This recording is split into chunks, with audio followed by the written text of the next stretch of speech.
Welcome in, everybody, to another episode of 410 Sports Talk. I'm James Haskell, along with my co-host Glenn Martin, and we are here on a Friday night, the day after Thanksgiving, to talk about Sunday Night Football. Glenn, it is back. The Baltimore Ravens, the Cleveland Browns. How excited are you for this game, man? Yeah, I'm pumped. I mean, anytime there's a primetime game, obviously get excited for it. But also, a little bit of information. According to the reports I saw, the Ravens will be donning their all-black unis, which, of course, always gets fans a little more excited. So, yeah, it'll be good seeing them under the lights. And this is a big, big game. I mean, this is the first of 5 out of the last 7 AFC North matchups going down the stretch, and the first of 2 matchups with the Browns in a 3-week stretch where they have a bye week in between and the Ravens play the Steelers in between. So certainly a 3-week stretch here that the Browns looked at is saying, we got to take advantage of this stretch. And so if the Ravens want to hang on to their lead in the North, it starts with this game. This is the one they have to have, Jimbo. Yeah, absolutely. Before we get into this game, I want to take a stroll down memory lane. So last time we played the Browns on primetime, if I'm not mistaken, was a huge game for for all Baltimore. It was one of the best games in NFL history, honestly, one of the best games I've ever seen in my life. Yeah. Of course, Lamar Jackson having the cramping, coming back like Superman, and all those touchdowns in the last few minutes. I just simply want to read some quotes here from Lamar Jackson. He simply said, "My whole body cramped, scoring back and forth, both teams. That's what I remember most, just going back and forth. Just started scoring touchdown. They were scoring. We were scoring. A lot like ping pong, Glenn." These teams are totally different. Not totally different. I mean, certainly have the same quarterback, same coaches, but these teams are different this year. I think the best place to start when we look at this matchup is the injuries. Don't you think? Absolutely. Let's get into it because they are aplenty in both in Baltimore and in Cleveland. So I guess we should start with do we have both available? What we got, DK? What we got? Yeah, sure. We got the Brownies. All right, we got the Brownies. Okay, so for the Browns, they got some interesting guys coming back, but they also got some guys that they're going to be without. The big one coming back that I don't even think is on this list because I'm not sure if he was technically activated yet, but their right tackle, Conklin, looks like he's going to be activated this week. And that's a big, big get for them. He's an all-pro. This guy's one of the best right tackles in all of football. He's not just a one-dimensional player. He's good at both run and pass blocking. So that's a big get for this. The Titans. That still hurts the Titans. Yeah, that was a big, big loss for them when they let him walk and decide to only keep Taylor Lewan. But as far as the big one that they could be without, Donovan Peoples-Jones is really their main deep threat right now. When they let Odell Beckham Jr. go, they were left without. They were left without their deep speed unless it's Donovan Peoples, and he's been banged up. A lot of people kind of sleep on this guy because he was a late round pick, but I remember when he was the number 1 overall wide receiver coming out of high school, went to Michigan, had a bit of a disappointment career, but he's coming into his own here in the NFL, and he's a guy I would be worried about if he's out there. Now, if he's not out there, man, I mean, Jimmy, they're limited what they can do down the field because they just don't have any deep speed on the team. Yeah, absolutely. And so that's definitely a concern. If I'm not mistaken, didn't he get one on us last year? Probably. I think he did. If I could be totally mistaken, but another guy also, to look out for who's questionable is, and if I'm also not mistaken again, did he come from the Rams? Troy Hill. Is he a former Ram? Yep. The slot corner. Yeah, he's dealing with the neck injury and highly paid, highly productive player who's questionable to play with the neck. Yep. I mean, that's a concern as well, don't you think? No doubt. I mean, they paid a lot of money to rehaul this secondary, bringing over Troy Hill as well as the safety, who I'm blanking on his name, but they both came from the Rams and have played well. But yeah, if they're without Troy Hill, he's their best slot corner, and we could look to see who's going to be in that slot taking advantage of it. But he did practice all week in a limited basis, so I'd think he's more likely to get out there than Donovan Peoples, who missed Wednesdays. But yeah, we'll see what happens with them. They're still a good team. There's not a lot of holes on this roster. But certainly this is one of the most banged up teams that we've played. I mean, Yeah. it's been pretty lopsided as far as the injury reports have gone, and they've got some names on here, whether they're in limited capacity or not. Like just being on the list, I think Well, is you know look at the Baker. Look at the list under yeah. Baker. I mean, that Well, he guy, wants to make sure every injury is on there. and that may be true, but you got to admire the toughness. But also question: is he doing more harm by going out there at whatever percent he's healthy At at? 100%, yeah. I mean, is he not the best option at this at this point? I mean, I guess the Browns coaching staff think he is, but I'm not so sure that Case Keenum wouldn't be able to do just as much, if not more, being 100. Excuse me, being 100%. Now, as far as the Ravens go, I All right, have. DK, what we got? DK's got it up for us. Oh, perfect. Okay.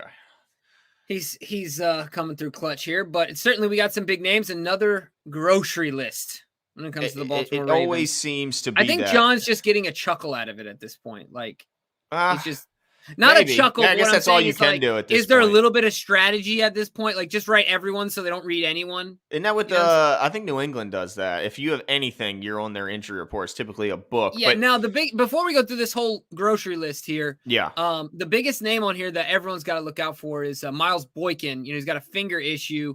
poor And did Miles. not practice all week. He's been listed as out. Huge contributor in the passing game. How you gotta do Miles like that, man? Why you gotta do my man Miles like Actually, that, man? let me be honest. So before we get into all the names, obviously, Lamar is coming back, and he said he's 120%, no setbacks or anything like that. So that's first one off the list. But can we talk really quickly about Calais Campbell and the concussion? He's listed as questionable. How big of a loss? I mean, to me, are you as concerned as me? The idea of him not being out there, I'm extremely concerned, especially if you pair that with the fact that Brandon Williams, I know we're not all big fans of Brandon Williams this year on the show, but the two potentially being out of this game, that's a big deal. Huge deal. I mean, if this is probably the story of the week right now. I mean, I get that Lamar's stealing the headlines, but he was a full participant Wednesday, Thursday, and Friday, so he's going. Yep. Unless this illness resurfaces, which I don't expect. If you're without Calais Campbell, look, Brandon Williams, he was a limited participant Wednesday and Thursday, but then did not participate Friday. Not a good look, not a good sign that he's going to be able to go. So you're out your big run stuffing nose tackle. Now you could possibly without Calais Campbell after a concussion. That is huge. I mean, you're talking about putting a lot on the shoulders of Broderick Washington, Justin Metabike, and Big Jelly Ellis.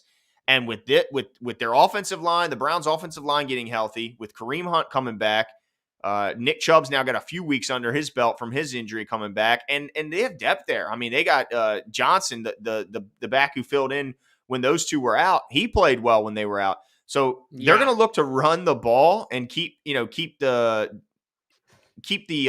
pressure off of Baker Mayfield and making him beat the Ravens with his arm. And I'm scared that I'm really scared that he's not going to play. Now, the good thing is it's Calais Campbell. He's seen it all, done it all, and knows everything when it comes to playing football. So he could potentially play without an entire week of practice.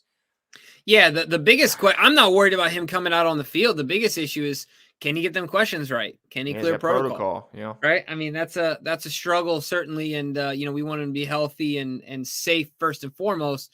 But I have to say something else that's comical on this list is, Macari has made his comeback. He's coming back. But it's funny they have him listed as a guard center, and it's a position he's not even playing this year. He's not playing guard or center. He's our right tackle.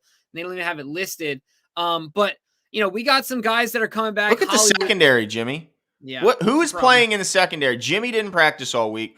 Darius Washington, shout out as far as shout words of empathy towards you, my friend, with the broken foot out for the season. Yeah, it sucks. Yeah, that's a tough one. But Tavon Young didn't participate Wednesday or Thursday, limited on Friday.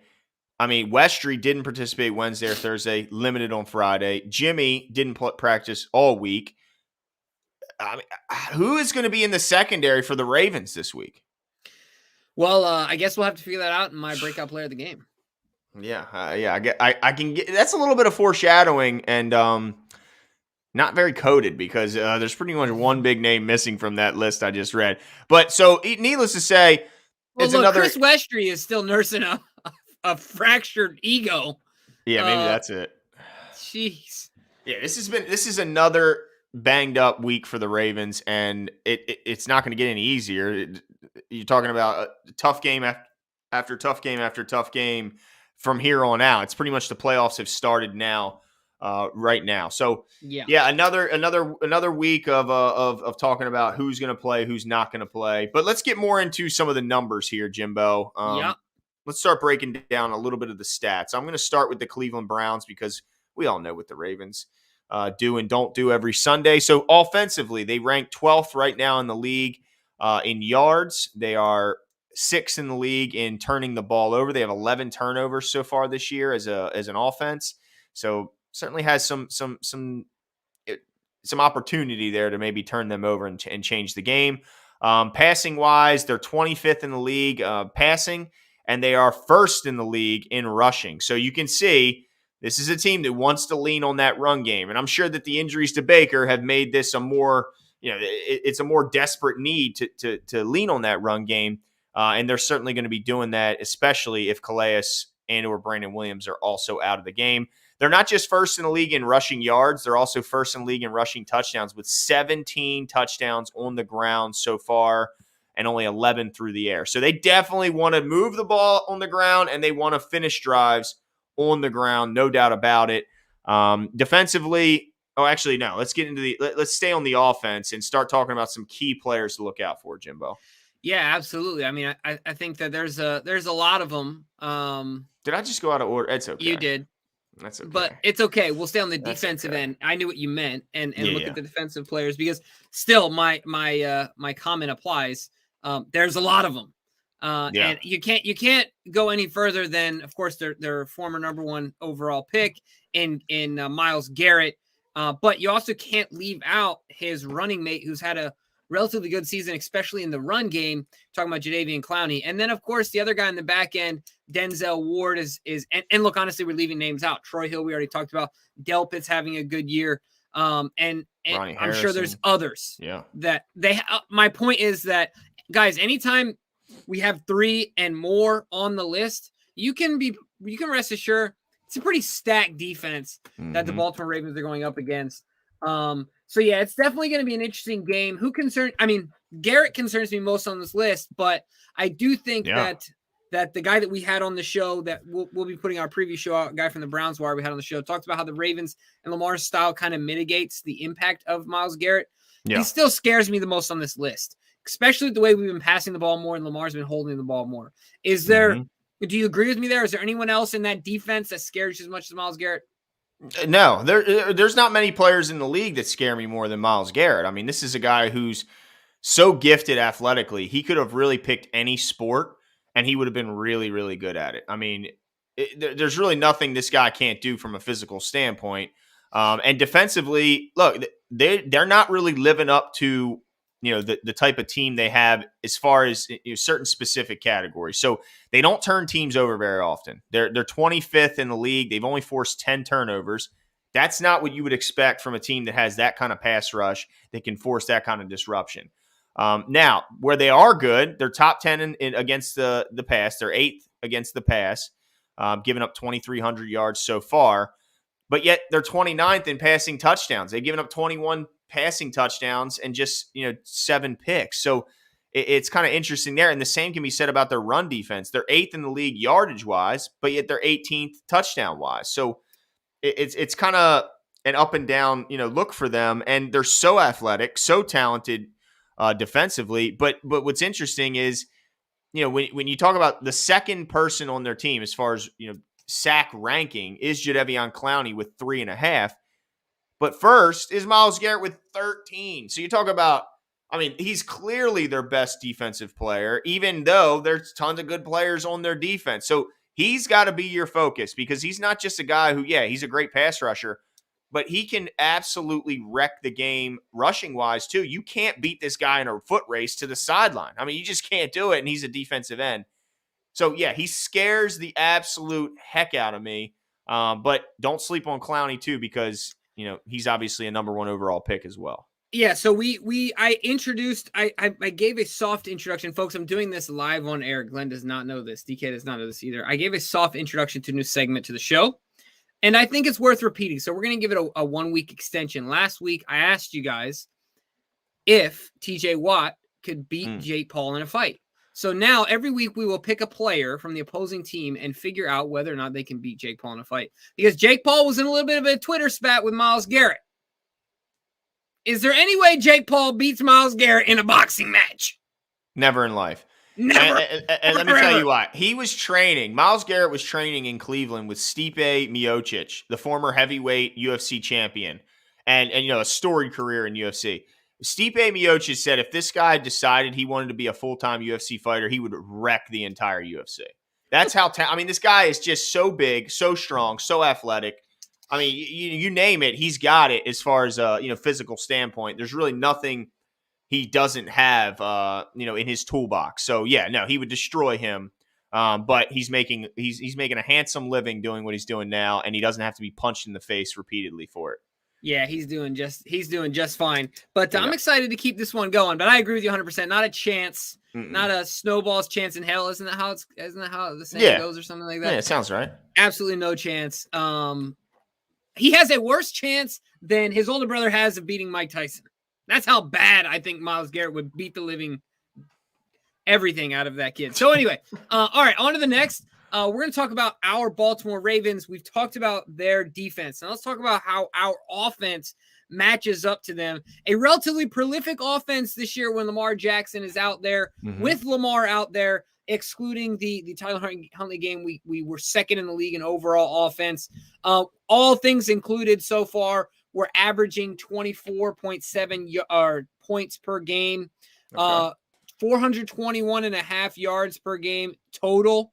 And then between the breakdown of passing and rushing, we're at 270 and a half passing, 151 rushing. So this is the first time in a while, Glenn, we've had a team that outrushes us.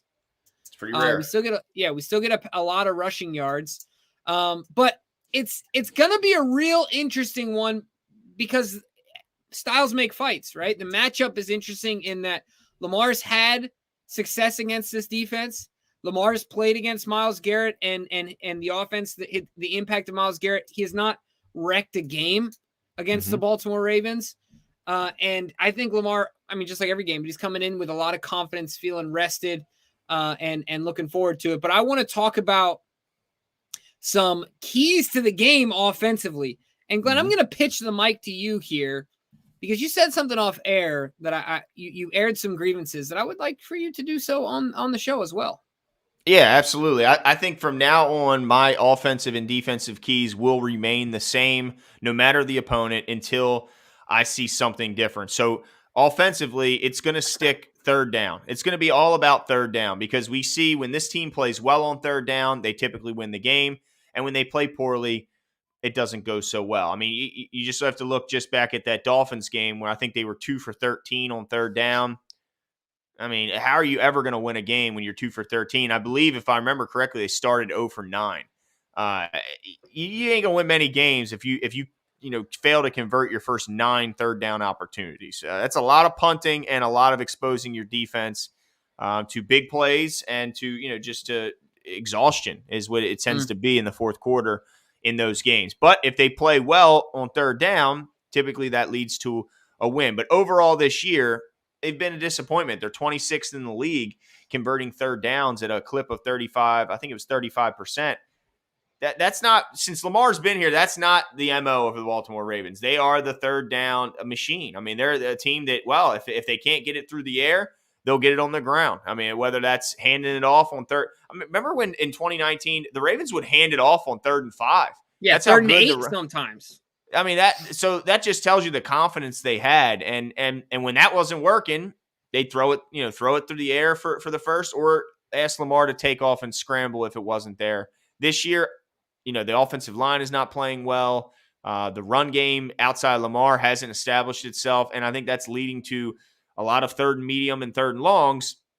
And then if the offensive line isn't able to protect Lamar, then it ends up being a punt. So got to convert on third down. Got to do it. And that part of that is don't get yourself in 3rd and long through penalties and through unsuccessful 1st and 2nd down. So that's interesting, Glenn. My key starts right on the shoulders of yours. So what I mean is that I agree with your key, and that's huge. I think the way that we do that is we take my key to the game offensively is take what's given. I think that we've done a little bit of Lamar holding the ball in the pocket too long and trying to create magic on one play. Get the easy stuff, get it out. So that way you open up your playbook on second and short, third and short. You have more flexibility and you increase your conversion rate. So let's take what's given to us from an offensive standpoint and get the easy stuff so we can get in those second and third and favorables and stay out of those bad situations that you're talking about. So that's my offensive key to the game. I'm also going to keep rolling with my offensive breakout player of the game, Glenn, who will be playing this week. He's not on the injury report because last week it was Lamar Jackson. And while I'm tempted to go with Lamar Jackson again, I will not. I'm going with Rashad Bateman. Batman himself is going to have a true coming out party on primetime television, show out, have himself a game. If I'm not mistaken, he still doesn't have a touchdown yet.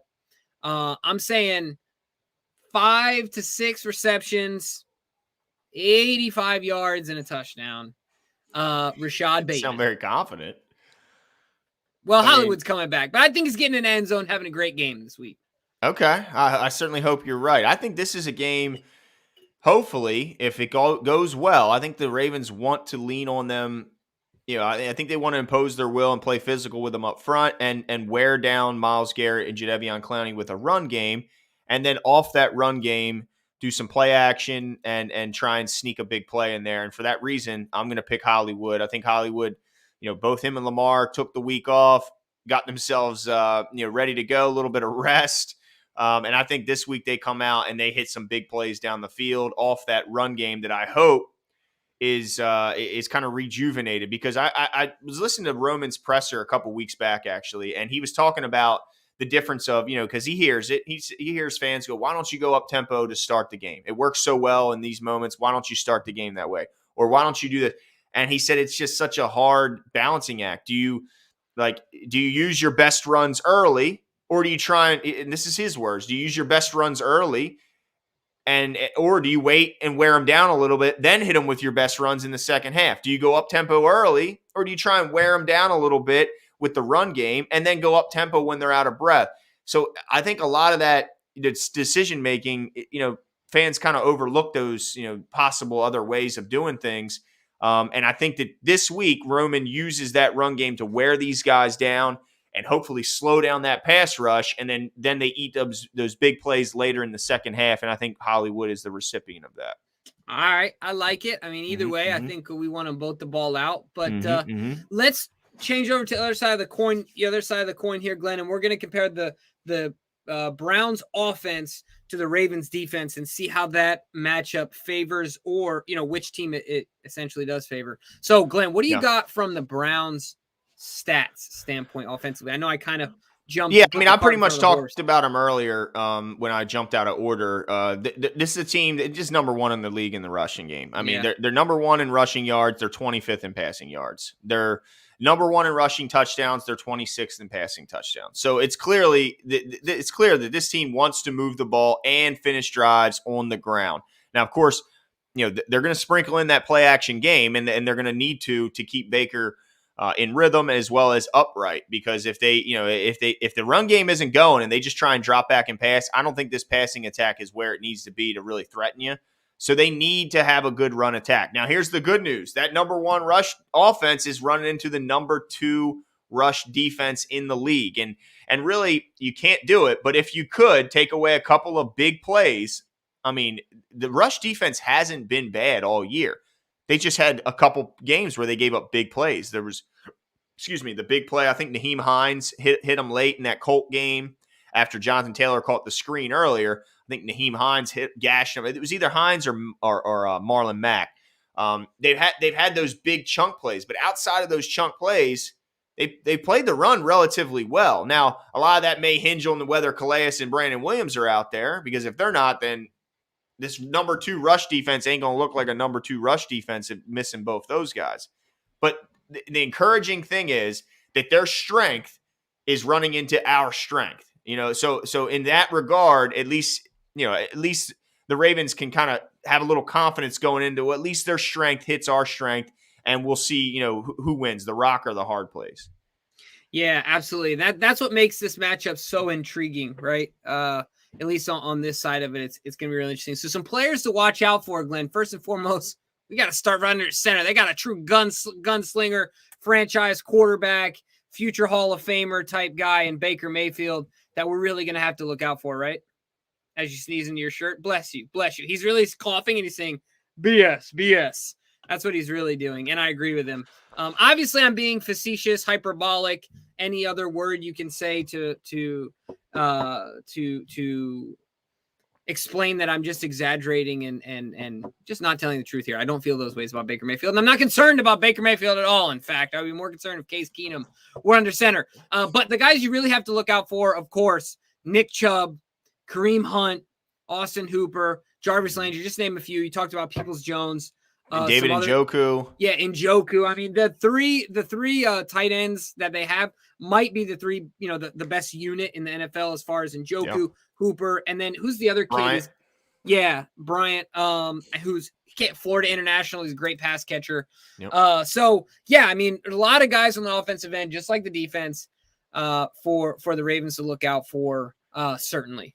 Yeah, no doubt. I mean, it's a scary group, and if we could just say the offensive line, because right now they're getting healthy, and they probably have the best line all in football, at least on paper. Yeah. I mean, certainly from a run blocking standpoint, those dudes can absolutely mash. So, I'm nervous about this one, Jimbo. This one's got me a little bit scared. So my key to the game defensively is simple, and it's going to remain this going forward until I see something change. Well, do you want me to get into the Ravens stats? Did I skip that? You did it again, my man. It's been a long day, Jimbo. It's okay. I should have just let you roll with it. That was my bad. I mean, we know what I did say that the Ravens are number 1 or number 2 against the rush. I did get into some of the stats, but yeah, you can elaborate. Go for it. No, go for it. Tell us what your defensive key to the game is. Well, I was just saying they got to tackle. I mean, at this point, if the Ravens just tackle at a decent rate, these huge big plays through the air and on the ground, they're kind of inflating these numbers. They're not really, in my opinion, I know you can't take those away, but I don't think this defense is quite as bad as their rankings or their numbers show. I'm just not, you have to clean up the mental errors, but most importantly, the tackling's got to be better. We see wide receiver screens that should be 5-yard gains turn into 60-yard touchdowns. And then it's just poor angles and not wrapping when you get to the ball carrier. So they've got to be a lot better there. And I think Queen has made some strides there. I think Queen's playing a lot more comfortably. He's playing a lot better. Yeah. And he's going to be a big part of this game. But so is guys like Chuck Clark.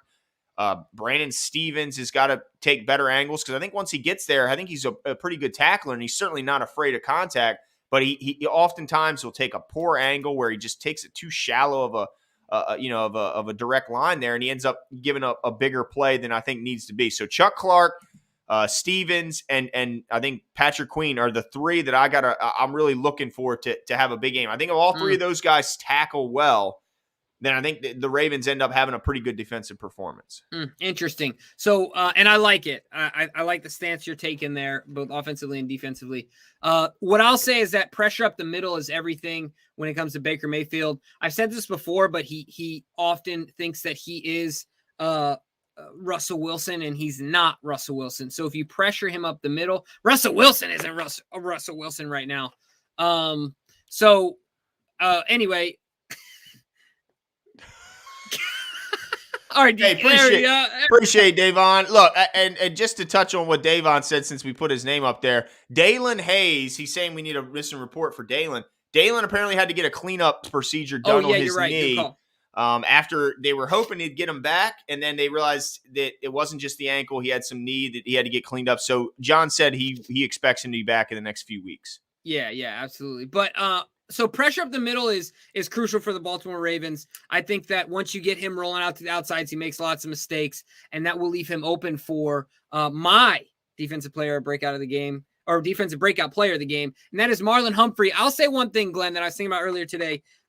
Since the secondary is so beat up, one of the things that we need Marlon Humphrey to do this year is to become a playmaker again. Marcus Peters has always been a splash-type player, but Marlon Humphrey has done it in his own way with with the peanut, punch out, the fruit punch stuff, and getting the ball out of the offensive player's hands. We need some defensive playmaking, and he is, if I'm not mistaken, our highest paid defensive player, at least total contract value.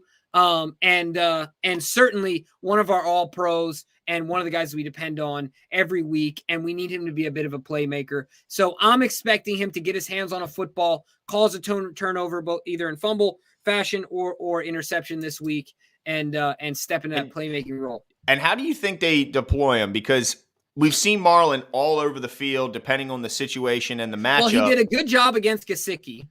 Yep. Even though that game was a dumpster fire. Did he even have a catch in that game? I don't know, but either way, he did a good job. And so I can see, with that 3-headed monster and the tight ends, them wanting to use him on any one of those guys. So I can see a lot of that.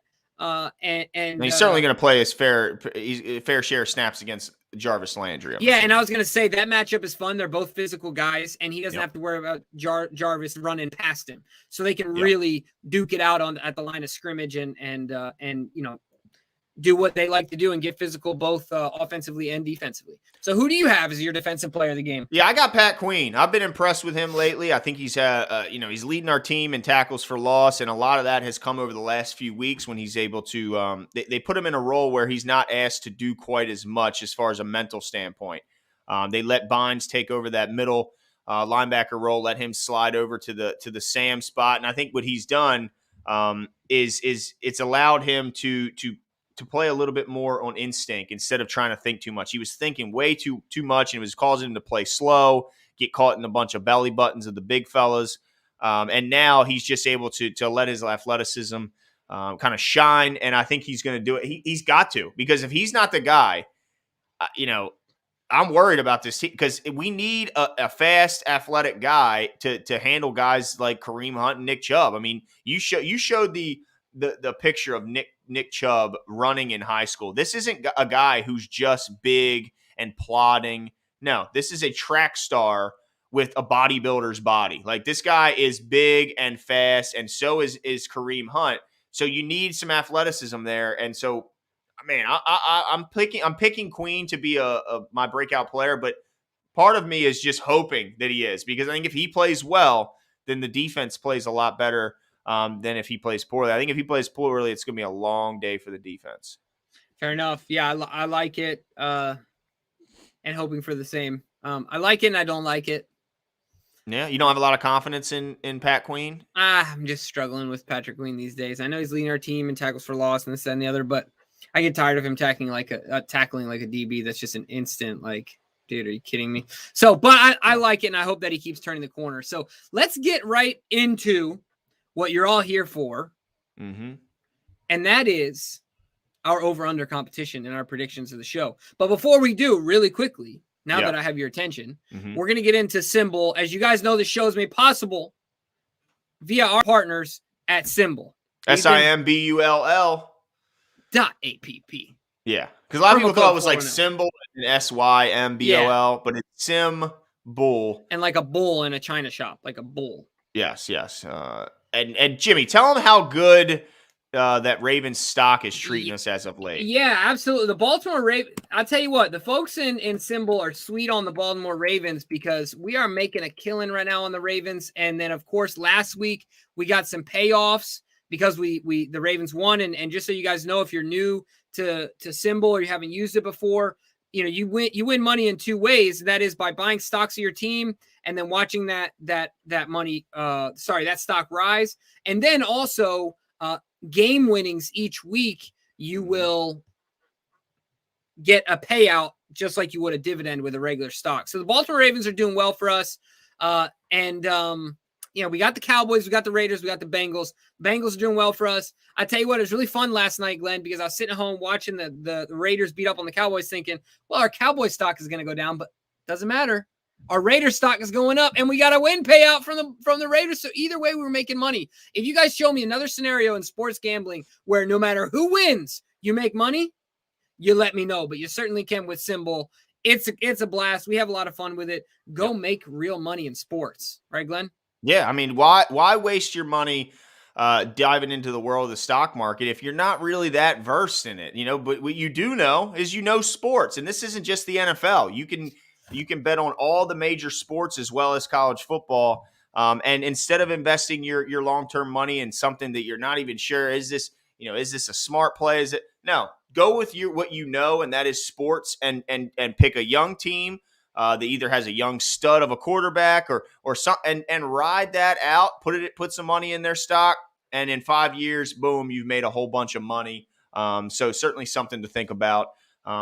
But yeah, go to symbol.app and use promo code 410, and you will get another $10 added to your account just by typing that in. So we certainly appreciate Symbol for making this happen for us. But let's get into our competition, because Jimmy, that's right. Should I block this out so you can give me a proper introduction? How are we doing this? Not needed. Do I have ring music? Is glass gonna break? In fact, this competition is going to be rapid fire. We're going to get through. We're going to get through this really fast. There's your boy. Your boy's got a hot date tonight, Glenn. Okay, but okay, all right. Well, have no fear. Lisa Ann is here to root your boy on to another W. She does like herself some Glenn, and I'm certainly looking forward to the day where Glenn is no longer on a winning streak. And even if DK wins, I'm gonna rub your face in it. Where's my shades, Jimbo? Where's my shades? I'm looking forward to it. But let's get right into it, folks. As you know, you can participate in our over-under competition every week and have the opportunity to win a shirt. And so all you have to do is DM us on any social media platform, Twitter, Facebook, Instagram, or leave your comments, your guesses in the chat of this video below after the video ends. Not in this chat. Leave your comment in the comment section after the video ends, not in the chat. Excuse me. Yeah, and shout out last week's winner, our first female winner, Marky Shepard. Yep. Got the W. And I'm seeing if we can get her shirt in pink. She wants pink. So if I can make it happen, Jimbo. That's right. I'm going to do my best. Absolutely. So DK, what do we got first? Yeah, let's get into these over-unders. Man. He's getting tricky with it. Yeah, I like it, though. No. Third down efficiency is the over-under this week, and I think it's a good one because it's kind of the story of the season for me offensively. Yeah. So DK said at 35.5%, which is right about the season average for the Ravens. So for this one, and maybe this is just me kind of doing some reverse psychology on the Ravens, I'm going to go under, because until they show me otherwise, I'm just going to sulk in my misery of the third down success. So I'm going to say under 35%, and I'm hoping I'm wrong. Yeah, I'm going under as well here. I'm simply going under because I don't see us converting on third down 1 out of every 3 times. With that pass rush? Yeah, that's just how I see it in my head. I'm not saying that we're going to lose the game, but that's just a tall task based on our past this year. So I'm going under. DK, where are you going? Over. DK, the desperate man's claim to take over. I love the Ravens. Look at him trashing on us like we don't love the Ravens. No. Get out of here, bro. All that is he saw the G-Man put down under, and he is desperate to get back in the winner's circle, and it's not going to happen. And so, let's move on to the next one. What else you got, DK? What else you got? We have the red zone efficiency for the Ravens, 50.5%. So if the Ravens make it to the red zone, if they score a touchdown, 1 for 1, that's 100%. Just so everyone knows, if they score a field goal in their second trip, then they're 1 out of 2 at 50%. So for me, I'm going to say over. I still believe in this team's red zone ability. I think Lamar being back certainly helps.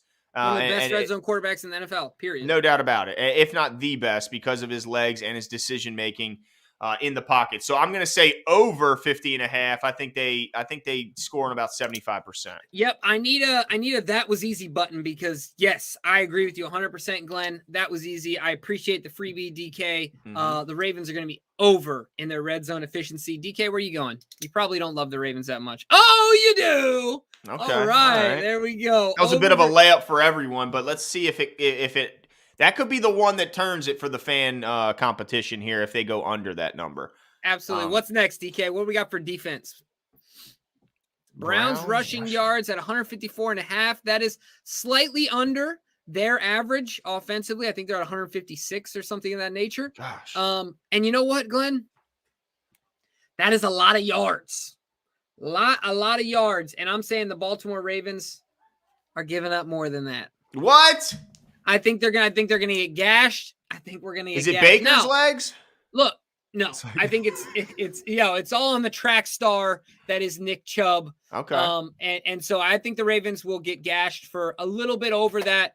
I think our defense is kind of, if you look at our stats, we've kind of turned into a bend but don't break defense. Maybe not in practice, like the way that we look on the field, but in the way that it's resulting in the stats, where we still do well in scoring, we still do well in the red zone, but in between the 20-yard lines, not too great. So I think Nick Chubb has a day along with Kareem Hunt. I'm going over here. Yeah, maybe this is just part of me hoping that I'll see Calais out there because I'm going to say under, only because really, if the Ravens just tackle well, I don't see them going above that number. But can they make it happen? I picked Queen as my breakout player, so I'm gonna kind of ride that and say that they're going to go under that. I think this is a good Ravens run stuffing team, but honestly, I think Jimmy, you could end up being right if we don't see Calais out there. Yeah, it's going to be an interesting one for sure. DK, where are you going, my man? Over as well. DK is riding with Haskell the Rascal. Woo! All right, well, let's see. What do we got for the fourth and final one here, DK? Oh, another layup, Jimbo. Another easy one. We got the Browns QB passing long for the day, set it at 45.5. And now, of course, this isn't just air yards, like you mentioned off air. This is any passing play. Quick wide receiver screen, a couple blown tackles later, and they're over that. And I did find it interesting that DK went with Browns quarterback and not Baker, realizing that there is a chance he doesn't make it throughout this game. And quick question, Jimmy. Second quarter, Baker gets knocked out. Case is coming in. Are you more concerned or less? Yes. Okay. Yes. Dead sweat concerned. Okay. More concerned than when Dalton came in. Oh, wow. And Dalton's got a team. He's got a real team behind him. I mean, Case Keenum with that squad, just saying. Okay. All right. So I'm going to say under. I think it's an easy one. It's under. So am I. I think the name of this game for the Baltimore Ravens defensively, I think we will look back on this game and say discipline. Yeah. I think the Baltimore Ravens will stay disciplined in this game. Now, I'm not betting on that being a consistent thing. Obviously, we haven't seen that very much this season. It's been on and off. Look at the Chargers game, and then you can go to the Dolphins game, right? Like, it's a heckle or what is it called? Dang it. What? When it's two different things. Anyway, it is a tale of two teams. Okay. On our defense here. And so, yeah, absolutely. I see them being disciplined. Jide and Heckle. What is it called? Something in Heckle? Dr. Jekyll and Mr. Hyde. There you go. Did you say Jide and Heckle? Yes, that is incredible. Jide and Heckle. I've never heard someone say it that way. That's Look, awesome. I'm going on low sleep, okay? My son just had his vaccines, and he's not doing well at night. Okay. Gotcha. Okay. All right. Well, this has me a little concerned when I saw that secondary list of me predicting under, because if we don't see, if half our secondary is gone, then this could be worrisome. But yeah, I'm going to ride the under. What do you say, DK? Under as well. Just another. What did Glenn say? Let me write that down for DK. But let me move on to when the closest. DK wins, he's going to come on here. We're going to have him pop on and just ride you, dude. Look, I'm not going to lose, so it's not going to happen. And we can live this world of hypotheticals, or we can stick with reality. And the reality is you're talking to the champ. So let's get into our closest to the pin competition tiebreakers. And let's be clear, the first one we look at in this is the total score. And then we go from there, and if we need to, we'll use the total yards as the ultimate tiebreaker. So let's start with that yards as the final and ultimate tiebreaker, and then we'll finish with our score. For total yards for the Ravens, closest to their actual total, I got the Ravens at 357 yards. I think this is a game where Baker gives the offense a couple short fields, and so for that reason, it's not a huge yardage total, but I still think that they have a successful day offensively. So 357 is my total. I like it, and I can totally jive with that. I'm going a little bit more, though. I'm going with 400. Okay. I think we'll gash him a few times in the running game, and Lamar will do his thing on the ground and in the air. So I think that puts us up towards 400. This could be a higher scoring game, not a 40s 40 type game like last time. But I'm going 400. DK, where are you going? 370, right between the both of us, just splitting it right down the middle at 375. And who knows what the heck Ravens team's going to show up, and who knows which of us is going to be closest. But let's get into the biggest one, the most important of all predictions, the total score. I'll get us started. I got the Ravens winning this one, but it's going to be another just blood pressure rising, antacid popping game. And I got the Ravens winning 27-24 on a Justin Tucker field goal to win it late. So for a total score of 51. All right, I like it, Glenn. I said I wasn't going to do this, but I'm going to go with a double-digit win for the Baltimore Ravens, 31-21. I think the Ravens go. What is that? 7 points above their average at 24. So I think they get a touchdown above their average. But I think the game ends up being just really a touchdown difference, but they seal it at the end with a field goal with JT, putting it between the uprights. And so I'm going 31-21. DK, where are you going? And of course, Ravens victory. 21-20. That is a close game, just like Glenn is guessing. And I think just a little bit closer here. But man, I think that all of our thoughts really are encapsulated in Cake's comments here. Can't wait to lose another year off my life for Stress Sunday Night. Absolutely, Cakes. And as long as that year off of my life is in a Ravens victory, I'm for it. If I lose a year off my life and the Ravens lose, I got a problem. All right, the Ravens got a problem with me. I'm coming knocking at the door. All right, we need to get the win. Took a year off my life, but I couldn't agree more. This was a blast. Yeah, I had a good time. Thanks for everyone who joined us. I want to give a couple shout outs before we go. Omar B has a big dub. He predicting a 14-point win. I certainly hope he's right. Devon Johnson, appreciate you coming in and participating. Lisa Ann, appreciate the support, the love, always having your boys back. Cyrus K, he says it's going to be a big offensive performance, 500 yards. Happy Thanksgiving, Herb Jones. I appreciate it. We didn't really say that enough. Yep. I hope everyone had a wonderful day. Certainly, if you were in the Baltimore area, got to enjoy some nice weather. And then today, it really went right back to being a fall day with that breeze and that cold air ripping through you. Quan, appreciate you coming out. Jimmy Kidwell, thanks for stopping in. Let's see, El Vito 52. Thanks. Appreciate the compliments. And Jekyll and Hyde, Quan was quick to point out that, would you say Heckle and Claw? I don't even know what you said. I don't even know what I said. Iman Thomas loves the dead sweat concern, and I agree. I thought that was a pretty cool line. Prince Quan, still not sold on Gregory, as he's calling him, Greg Roman. Still not sold on him or his contributions to the team. Be More Ravens Gunny, appreciate you participating. All else who participated, thank you so much. Everyone who watched silently, thank you so much for watching. Be on the lookout after that Ravens game. Come right here to this channel. We will be live with our reaction. Yes, our reaction and recap of the game, whether win or loss. And we will see you then. See you.